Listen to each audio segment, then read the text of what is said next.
तो हमारा अगला वर्ड है रिक्यूपरेट। अब देखिए, ये एक वर्ब है, यानी कि एक क्रिया। इसका मतलब क्या होता है? सिंपल सा मतलब है बीमारी या फिर बहुत ज़्यादा थकान के बाद आराम करके ठीक हो जाना। अपनी पूरी हेल्थ और स्ट्रेंथ को वापस पाना। बिल्कुल वैसे ही जैसे आराम करने के बाद आप एकदम फ्रेश फील करते हैं, राइट?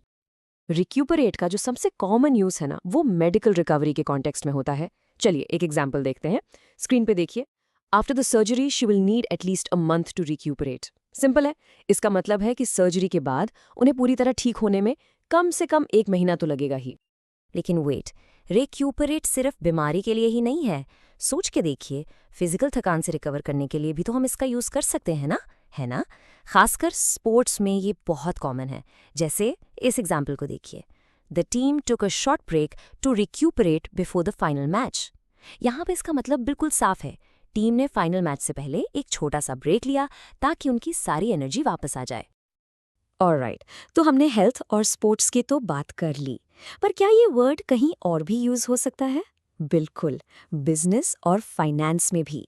सोचो, जब कोई कंपनी फाइनेंशियल लॉस से रिकवर करती है, उसके लिए भी हम रिकूपरेट यूज कर सकते हैं। फॉर इंस्टेंस, ये सेंटेंस देखिए। It took the company a full year to recuperate from its financial losses. इसका मतलब कंपनी को अपने फाइनेंशियल नुकसान से बाहर निकलने में पूरा 1 साल लग गया। और हाँ, अगर आप फाइनेंशियल न्यूज़ फॉलो करते हैं तो ये वर्ड आपको वहाँ ज़रूर सुनने को मिलेगा। देखिए, यहाँ एक रियल न्यूज़ स्निपेट से कोट है। Investors hope the stock market will recuperate its losses by the end of the year. इसका मतलब सीधा सा है कि इन्वेस्टर्स, यानी जो पैसा लगाते हैं, वो उम्मीद कर रहे हैं कि स्टॉक मार्केट साल के एंड तक अपने सारे लॉसेज से रिकवर कर जाएगा। ओके, तो अब जब आप रिक्यूपरेट का मतलब समझ गए हैं, चलिए इसके कुछ सिनोनिम्स और एंटोनिम्स भी देख लेते हैं। ये बहुत हेल्प करता है वोकैबुलरी बिल्ड करने में। इसके सिनोनिम्स यानी सिमिलर मीनिंग वाले वर्ड्स हैं रिकवर, हील, रीबाउंड। इन सब का मतलब आमतौर पर बेहतर होना ही होता है। और इसके एंटोनिम्स यानी ऑपोजिट वर्ड्स क्या होंगे?